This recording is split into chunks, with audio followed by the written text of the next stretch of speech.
ఈ రోజున పత్తిపాటి పుల్లారావు గారు, నారాయణ గారు వాళ్ళు అసలు ఈ భూసేకరణకి వాళ్ళు ముందు నడిపించారు. మన 20వ తేదీ నుంచి ఏంటంటే ల్యాండ్ అక్విజిషన్ ఒక 5 గ్రామాల్లో పెట్టాము. అది కూడా 11.5 ఎకరాలు మాత్రమే. అయితే పవన్ కళ్యాణ్ గారు ఏదైతే చెప్పారో వాళ్ళు చెప్పింది కూడా అదే, ల్యాండ్ అక్విజిషన్ కంటే ల్యాండ్ పుల్లింగ్లో తీసుకోండి అని. ఖచ్చితంగా ఇప్పుడు కూడా మేము చెప్పేది ఏంటంటే రైతులందరూ ల్యాండ్ పుల్లింగ్లోకి వచ్చి కోఆపరేట్ చేయండి, మంచి రాజధాని కడతా తెలియదు.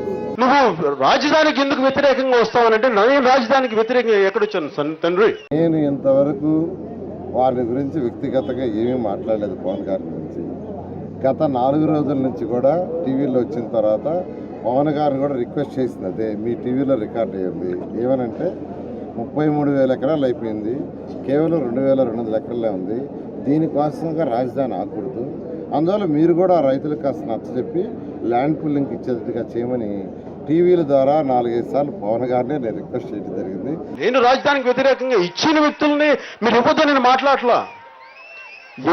మేము ఇవ్వలేము అంటున్న వ్యక్తుల గురించి వాళ్ళు ఇవ్వలేము అంటున్నప్పుడు మీరు వాళ్ళని ఒప్పించి తీసుకొని తప్ప వాళ్ళ నుంచి లాక్కోవద్దు అని నేను చెప్తున్నాను. ప్రతి వ్యక్తికి ఈ యొక్క భారతదేశంలో వాక్ స్వేచ్ఛ ఉంది. తర్వాత ఎక్కడికైనా పోయి మాట్లాడచ్చు, డిస్కస్ చేయొచ్చు, ఎవరన్నా పిలిస్తే పోయి అక్కడ ఉన్న విషయాల్ని అధ్యయనం చేసి తెలియజేయచ్చు, తప్పులేదు. వాళ్ళు వచ్చారు, అక్కడ మాట్లాడారు, ఇంటరాక్ట్ అయ్యారు కొందరు రైతులతో.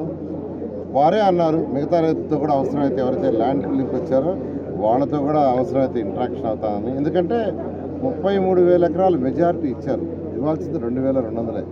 కేవలం 2-3% ఇవ్వాల్సినప్పుడు వాళ్ళకు కూడా నచ్చజెప్పి యాక్చువల్గా తీసుకోవటం ఈ రోజు కూడా ప్రభుత్వం యొక్క అవ్వదు. చూడండి పోలీస్ వారు చూడాలి, ఇటు నుంచి రాయబడింది. చూడండి పోలీస్ వారు చూడాలి, ఇటు నుంచి రాయబడింది. చూడండి పోలీస్ వారు చూడాలి, ఇటు నుంచి రాయబడింది.